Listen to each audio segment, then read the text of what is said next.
Hi everyone, I'm Maddie. And I'm Amber. And we're Witches Talking Tarot. And today we're going to be discussing seasonal eating and seasonal living, really. Yes, it all goes hand in hand. It's connected.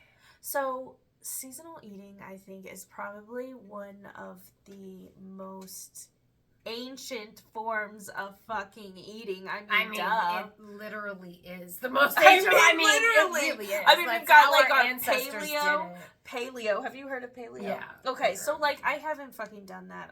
I tried to do that, but I get like, you've got like, I don't fucking know. I'm sorry. I don't know how to do paleo. I've just heard of it. So like basically, paleo, I know the basics. Like it's like what our ancestors would have been able to do. Right. So, but like speaking with the seasons, like eating seasonally, that goes with eating apples during this time of year, right? Because that's what's right. Yes. That's what's available. Well, you got pumpkins and squash and zucchini. Yes. Everything that would be available naturally this time of year. Yes. Unfortunately, people like kind of be growing shit all fucked up. So like, why are there watermelons in the store in December? Right. Well, and that's because of greenhouses and stuff. And like, yes, greenhouses factor into the seasonal eating, but not like what we're talking about. What we're talking about is when you can go to your local farmer's market and the fruits and vegetables that are available that time of year in your area. We're talking about using local honey that's locally obtained because of allergies, or like, we'll get there. Anyway, like, we're talking about the fact that not only do we tend to eat more salads in the summertime. And sandwiches. But that's the time of year that you would eat those things because the grain is fresh and would have been just ground, and you can make bread to make your sandwiches.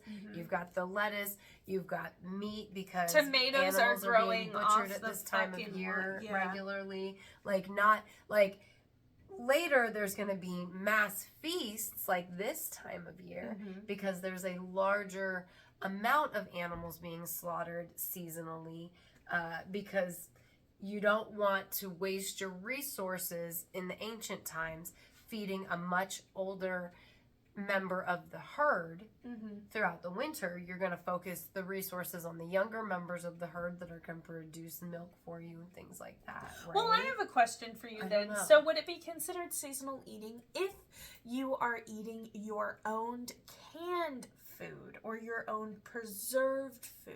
Because during winter time, yes, because like that's what it would be, right? Right. During winter, right? Yeah, what the fuck do like winter time? It was mostly like a lot of meat. It was a lot of meat. It was a lot of like the cereals that lasted longer. Apples were eaten throughout the winter because apples you can almost eat at any time of year because like if you read an old story, right, like a book about like the times when knights were around and stuff like that, right, they'll talk about apples being packaged in sawdust because apples stay better longer if you preserve them properly, which our ancestors would have known the right ways to preserve the foods that they had available to them because all of their resources were so important, right? It was so literally do it right or unalive. Right, exactly, because like you're at some point in our history, we figured out a little bit of like the cold storage by digging cellars, right? Because potatoes, apples, certain foods we could put down there. We learned how to preserve grain foods so we could like mill the flour and make bread during the winter and stuff like that. So it would be very much whatever you had preserved with, if you were able to preserve any of your fruits or vegetables, and then it would be meats that were preserved in salts. Which is why stew was such an important thing. Because, like, when you've got it all preserved, it's tough, but you stew it for so many hours. Right, and you've got all these vegetables that you got to use while you can. Yes, exactly. And if or you they're stew starting to get, like, turned, so you stew it, you're stewing the flavor cooked out. so long, anything that's living in there, you're not likely to get any stomach ailments. Because look, the reason, I didn't even know I was going to say this, but the reason that poisoners used to be able to get away with it for so long is because we as a people had a ton of gastrointestinal issues back in the day, because like sometimes we didn't always eat, like our cold storage wasn't so much great, or we'd eat leftover stew that hadn't been stewed long enough, you know, like it was 3 days, like the stew that was 3 days out, and if you cooked it long enough over the heat, it would kill anything in there. But sometimes we get a little impatient. Yeah, and that's where botulism came from and stuff. Right. No. I don't really know. Don't quote me, but you guys got what I'm saying, right? But so like preserved foods and baking, and that's why preserves happen. Like when we were able to make sugars and stuff, because you could preserve your fruit that way and still get vitamin C during the winter time. Well, and baking this time of year was more popular because it's fucking cold outside. And it warmed the house. And it warmed the house, as opposed to in the summertime when it was so hot, we're like, we'll just have this cucumber. Right. Exactly. And also in the summertime, not only is it so hot, so we don't want to heat up our domicile by cooking inside of it, or being outside over a cook fire, but all of the leafy greens and stuff like that, they're fresh. In season. They're fresh. They're fresh. You don't want them to go bad. Exactly. Because what's the point in putting the effort into sowing the seed and taking care of it to not eat the food once it's grown, which we as a society should probably get better about. I say with my Swiss chard outside. But like, I've been eating it all year. I just haven't picked it for a minute. And then it got big, but then we've got to freeze. And Corey said nothing survived the freeze. Oh no, that sucks. But I got a lot of gourds. Yeah, you did. Yeah. And that's not even all of them. There's a couple more on the counter. You know what I really want to make? I've never... Oops, excuse me. I had a hiccup, but I've never made acorn squash. Have you?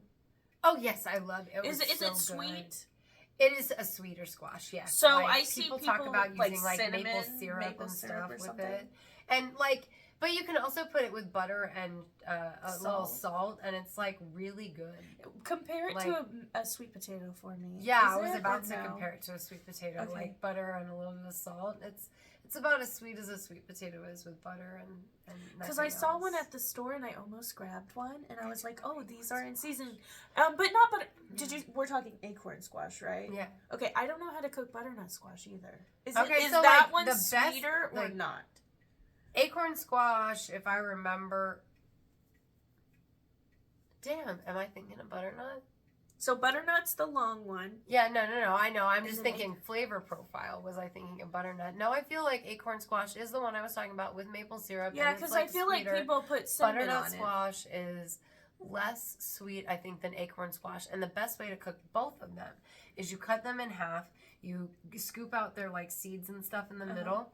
You put them on a baking sheet with a little bit of water and like the salt, like the part that you cut is face down. It's like cooking a spaghetti squash, which I do often. So yeah, I imagine water it'd be and you similar. put it in the oven. Yeah, right. And then like when it's done, you can like do whatever you want with it. I wonder, is it stringy like spaghetti squash? No, it is not. Like okay, that. No, I mean it's more sweet closer, potato. It is more sweet potato, and you know how sweet potatoes have like some of those strings in it, so it does have some of the strings, but more like the creamy sweet potato. And I'm glad you mentioned that because I need to get some acorn and butternut squash. I keep looking at the spaghetti squashes actually when I've been passing them in the store. Oh, it's so good! Right Please now, get it. Oh I God. love spaghetti squash. Yeah, I keep forgetting to get it because like I just bought one. It's easier to make noodles than it is to make spaghetti. It or is to make spaghetti squash. Yeah, I actually it's really good and it's like crisp and it's really fucking good. I've been thinking about getting it and making it with barbecue sauce. I don't know about. I mean, because it goes with marinara, right? Like, and I think I told you about the recipe I made, for stuff to replace barbecue, guys. Which is technically I know I'm over here thinking now, but which is technically like a seasonal recipe that I told you about, which was the spaghetti squash with marinara, with zucchini and mushrooms and squash. Oh my fucking God. It was so good. Did I tell you about that shit? Oh my God. It was the best spaghetti squash I've ever had. Oh my God. Ashley makes a vegetarian lasagna that's very similar. Like, yeah, it was almost like that. Yes, yeah. Like, I don't know if you had it layered and shit, but like, no. She does like zucchini and yellow squash and mushrooms. There was something else. Are mushrooms in season? For me, they're always in season. Right. But no, like typically it's getting kind of chilly. Wet season. Like mushrooms are in season during spring and autumn is usually when you go shrooming for like morels and stuff like that. Love me some morels. Fuck yeah. Oh my God. Morels. Corey once got this huge thing of oyster mushrooms and made fucking chicken marsala with it. That was back when I could still eat meat. This was a couple years ago. Fucking fire. And like, look, I'm not telling you to go pick your own mushrooms. Like, my husband's been looking into it for a while. What you're doing. Yeah, like, but there's something to be said. Like, we talk about seasonal eating. There is something to be said about going out into the yard and picking part of your dinner. We used to have an amazing garden when we lived back in CJ. And our garden was, like, almost the size of this living room. And, like, I had corn, I had zucchini, I had yellow squash, I had shit ton of tomatoes, I had a shit ton of cucumbers. I don't even remember everything else. Oh, peppers. I had bell peppers. I don't remember everything else that was in there, but I had so many cucumbers and tomatoes that every single day before dinner in the summertime, I went out to my backyard and I picked sun-warmed tomatoes and sun-warmed cucumbers. It's the best way to eat a pear. Oh, yeah, I've never had one like that. I don't like pears, though. They're a little too soft. But I believe it because sun-warmed fruit is amazing. It's delicious. It's so good. I love sun-warmed fruit. Sun-warmed cucumber with a little bit of ranch dressing is, like, divine. Okay, guys? So, like, eating seasonally is so good for you in a lot of ways, and it's spiritually good for you, too. And let's just talk about the healthiest bowel movements you'll ever fucking have. I just want to say, when we only ate from the farmer's market. I just want to say that, like, around this time of year, we're going to be noticing a lot of spices like cinnamon and cloves. Well, those were preservatives a long time ago. We've got pepper and cumin and chili powder and things like that. And so many of the things that you mentioned have antimicrobial and antibiotic and antifungal properties. Yeah, cleansing. So it makes a lot of sense that they would be used as preservatives because they prevent bacteria and other things from growing in the food. Well, it's just so like it stays good longer. You know, curry and things like that from India and stuff. Yes,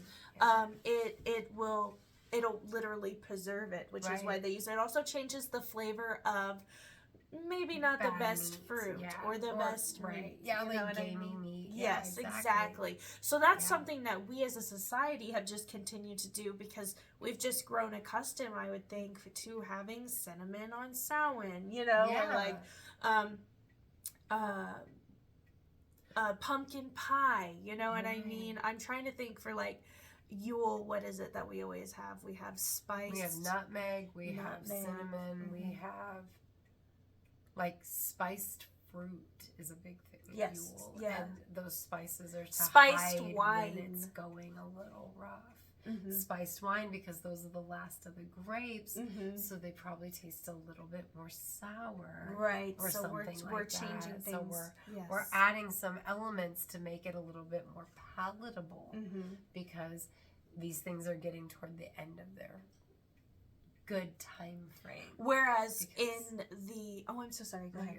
I was just going to say, whereas like around springtime and summer, we're using fresh herbs, fresh rosemary, fresh milk. Basil, fresh milk, like you said.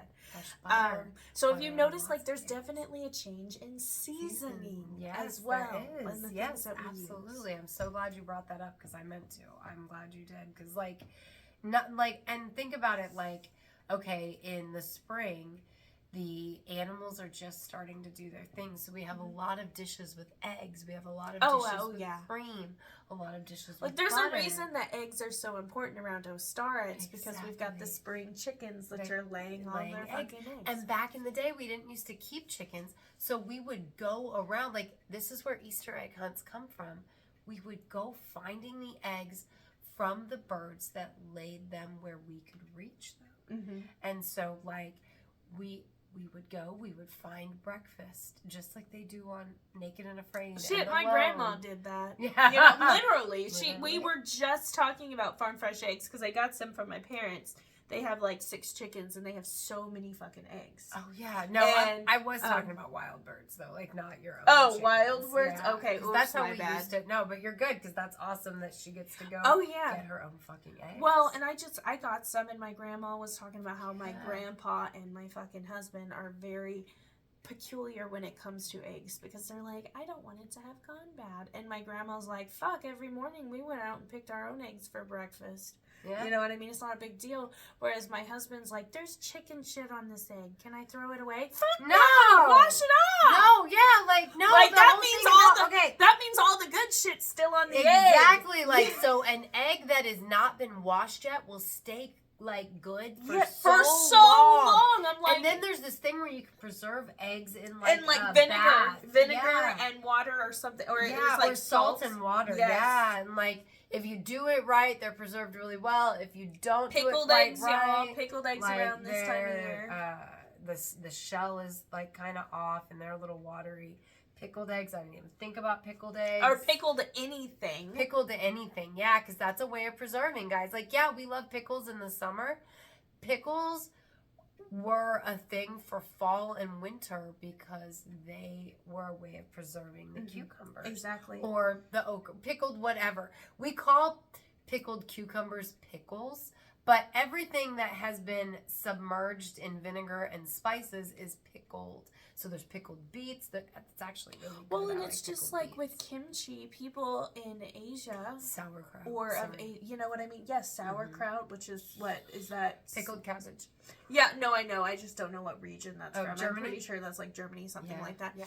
Anyway, that shit'll last for years. It will. And it'll keep, like, it'll stay alive. The probiotics are alive. It's so good for your stomach. But, like, kimchi will last forever. Pickles will last forever. As long as you're preserving it properly, it's a thing. So, preserved fermented foods are very popular around this time of year as well. Like you mentioned, sauerkraut, which I fucking love sauerkraut. I do too. My husband does not like it, but I love me some fucking sauerkraut. I do love me some sauerkraut. It is so good for your stomach. It is so good. I got some kimchi.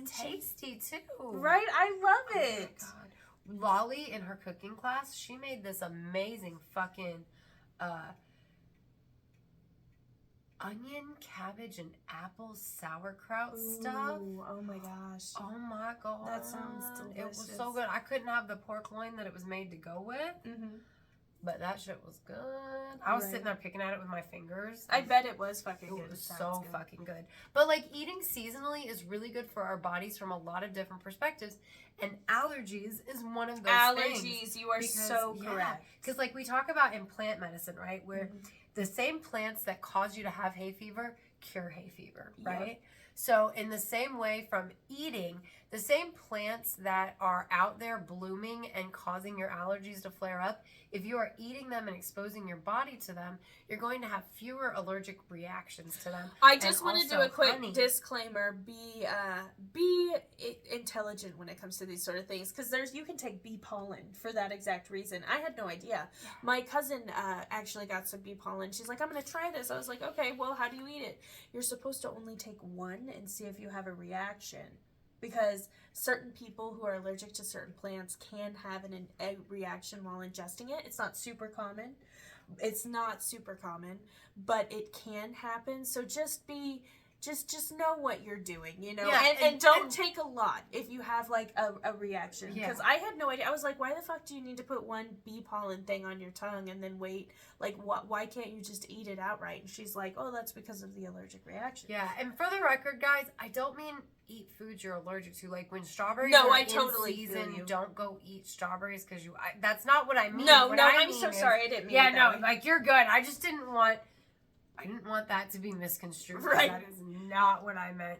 But like you bring up bee pollen, if you get local honey, it will help your allergies seasonally. Like your seasonal allergies, because the bees are feeding on the same pollen that is causing your nose to go big difference between allergies and a I was gonna say allergy, but y'all know what the fuck I mean. Right. Yeah, like I mean like pollen allergies. Right, not I'm allergic to peanuts type situation. Exactly. That is not. But no, you are absolutely right. Local honey really does help boost your immune system because they use the same pollens that are around here, which is why, unfortunately, it's recommended to eat local pollen, but or local honey, but it is sometimes more expensive than the cheaper kind. But I definitely recommend using the local over like a product of Brazil. You're more likely to have an allergic reaction to than something local. Right. Well, and beyond that, like, okay, do you a taste comparison? Try orange blossom honey versus wildflower honey. Clover. It's wild. It is. Y'all. Like there's clover. So good. What kind of? Do you know what you get? We always get clover honey, but my husband loves orange blossom honey. I wish I could find some lavender. So I was at a farmer's market, or it was a festival, and this lady had honey that her bees had eaten on lavender, and you could slightly taste the lavender. I've never been able to find it again. Well, and what's cool is like we like to go to Empire Market sometimes and get honey from a guy who his bees, they get pollen out of Prairie State Park, and like we've taken our kids on so many day trips out to Prairie State Park. Corey's taken them camping out there.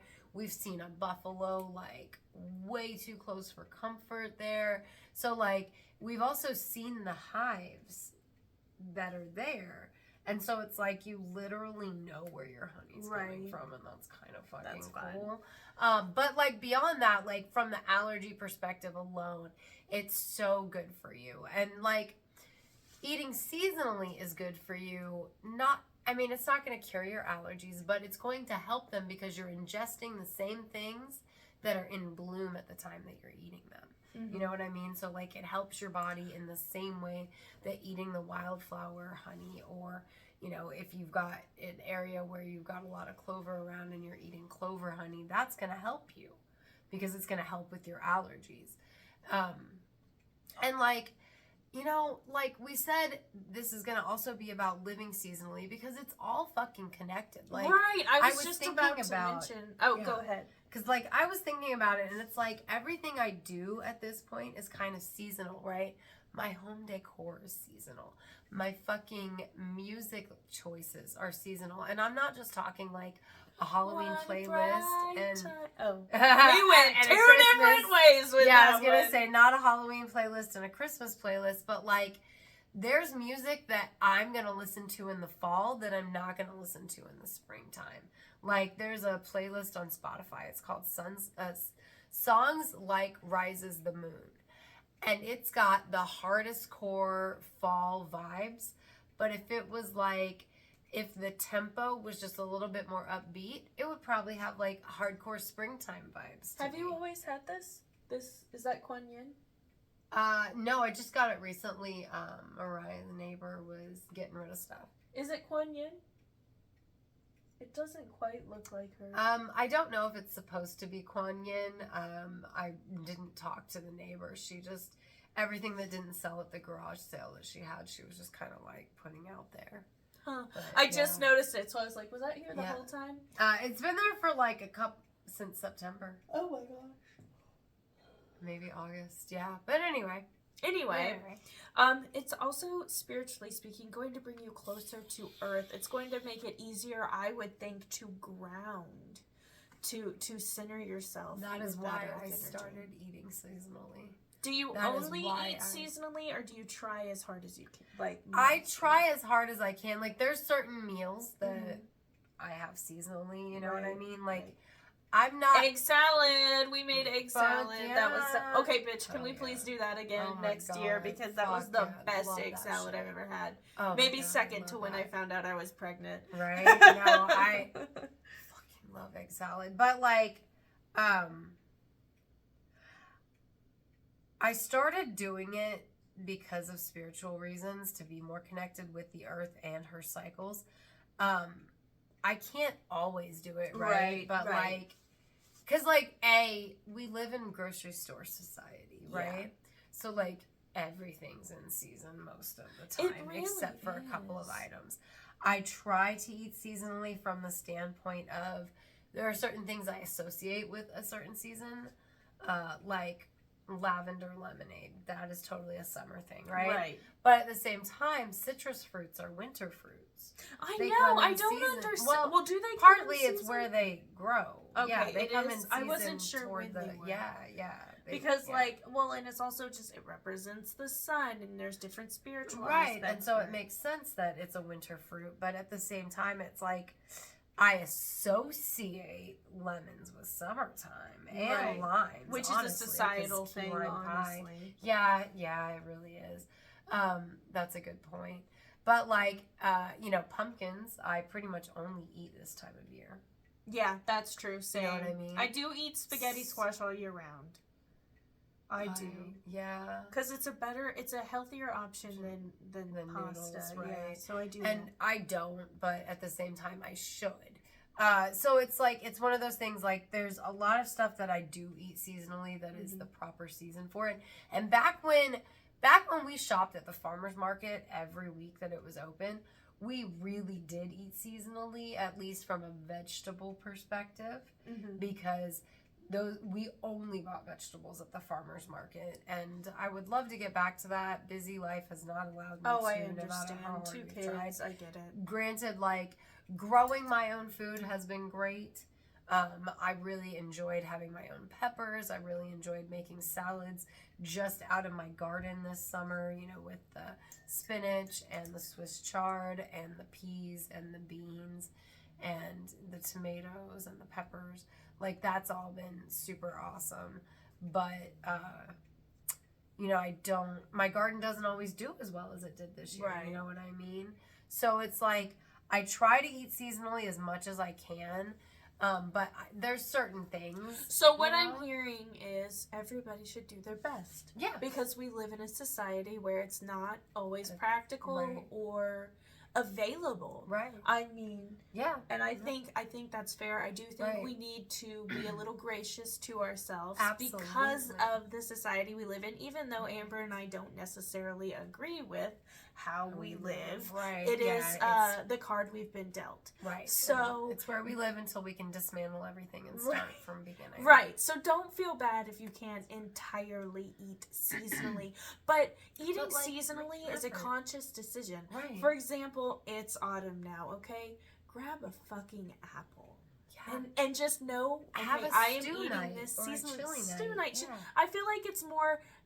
Maybe it's more common to eat seasonally than we really realize, because people are always eating chili and stew and chicken noodle soup around this time. That's also why I wanted to do this episode, because there are a lot of things that you do seasonally. You don't even realize it. Yeah. Like salads and sandwiches in the summertime. Like, exactly. That's eating seasonally, even if you don't realize it. Right. Same with like feasting at this time of year and at Thanksgiving and at Christmas.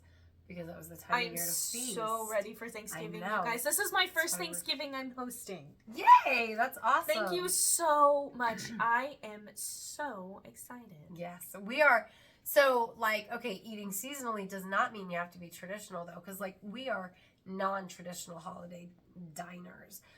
Like, for Thanksgiving, we only have turkey and ham if Rosalind's birthday and Thanksgiving are on the same day, because sometimes her birthday's on Thanksgiving, and then she always asks for turkey and ham. But otherwise, Corey and I don't like turkey and ham.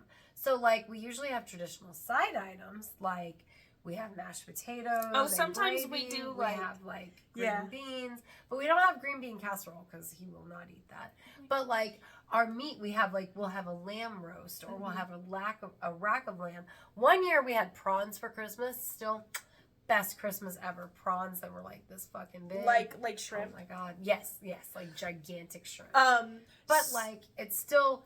We're still feasting traditionally. Right. You know we don't always do traditional either. Like sometimes my mom will make corned beef and cabbage, or she would make like cheddar broccoli soup or something like that. So I guess maybe that is traditional because it... And actually, cabbage is traditional for November. I know. I'm like, or well, associated with November, which I maybe didn't it's know. Not traditional in society standards, but like from a seasonally eating standpoint, it is. Yeah. It is, even if you don't think of it that way, because like. I just learned like yesterday or today that cabbage is something to eat for November. I love me some cabbage. Love cabbage, and I've been eating it lately because like cabbage is good. And like, cheap. Stir fry some fucking cabbage. Oh, that shit's bomb. Saute that shit. I am trying to convince my family to eat fucking homemade Chinese food for Christmas. I'm getting pissed as hell that nobody else wants to do it. Everybody's like, no, we want turkey. We want ham. Fuck turkey and ham. I want crab ragoons. Fuck you guys. No, I mean, my hair a is Christmas so thick. Story. That's why I always made a duck, was because of A Christmas Story. You know what I mean? So like Chinese food. I almost. Okay. What? Oh, the duck. The duck. Yeah, we love my duck at Yule. That's why I make. Oh it for yeah, Yule, I do. Like I really would love Yeah. you to make another duck. It's fucking Amber's cooking season. I don't get to fucking eat it. I will make it. know. I will make it. I feel so bad because this year I'm like, okay, Amber, you have to make your chili. I need a bonnet. Like, I don't mean to no, I'm sitting here like, am I willing to halfway die so I can have a piece of duck? I am. By the way, don't apparently. forget your duck. Like, Yeah. it's Amber's cooking season. You just cook really good in the autumn. Thank you. I mean, I have been, these foods that I make during this season, like, I have been cooking these since I was like 8 years old. Like definitely. Chili? I started making chili when I was 8. Oh yeah, I love your chili. It was great. Fucking baked beans. Like, there were certain things that my family, like, just was like, you're in charge of making this. And I was okay with that. Baked beans was one of them. I fucking love baked beans. Oh my God, I need to do that. Sorry, okay, so the reason that seasonally eating is so good, right, from a spiritual perspective, is because you're getting in the spirit of that season when you're eating seasonally. Mm-hmm. So, like, you're eating seasonally by eating stews right now or whatever, right? You're also feeding into Samhain energy. Mm-hmm. You're feeding into the Yule energy that's coming up. You're feeding into that energy of the season by eating seasonally. And from a magical perspective, think of it like Santa magic, right? What gives Santa his magic? When you believe. When you believe in Santa, right? So eating seasonally, you're feeding into that magic that specific season has, just like Yule and Santa. I hope that made sense. That's all I have to say. I promise. Is there anything else you want to add about eating seasonally, or you think we've pretty much covered it all? Oh, it looked like you had something to say, so I was like, I'm going to shut up. Oh, okay. I can't think of anything else other than, like, guys, so many people don't decorate for Samhain anymore. So many people don't decorate for Yule anymore. And it's important from a lot of aspects, but the magic of the season is the most important part of it. And eating seasonally just feeds into that magic of the season. And not only does it feed into the magic of the season, you are ingesting that season's energy. You're imbuing your very being with the autumn or the fall. Damn it, autumn and fall are the same thing. Yeah, autumn or winter or spring or summer. I was like, I couldn't think of another season. We're in autumn right now. I hope that makes sense. I'm very passionate about this one, honestly. Because it's so important for our body and our spirit and our world. Like it is. It's important for the world. It definitely is. I know it's crazy. No, you're right. You're right. Yes. So, hi, Victoria. Hi, Pam. Hi, Death by DVD. Hi, Melissa. Thanks for being our patrons on Patreon. We appreciate you. And if you guys want to join them in getting this awesome shout out from your favorite witches, go to patreon.com/witches talking tarot. You can also find us on Instagram and Facebook at Classiest Witches. And at Witches Talking Tarot. At Witches Talking Tarot. My bad, I'm sorry. And on X at Classiest Witches. Thanks for sitting with us for a spell.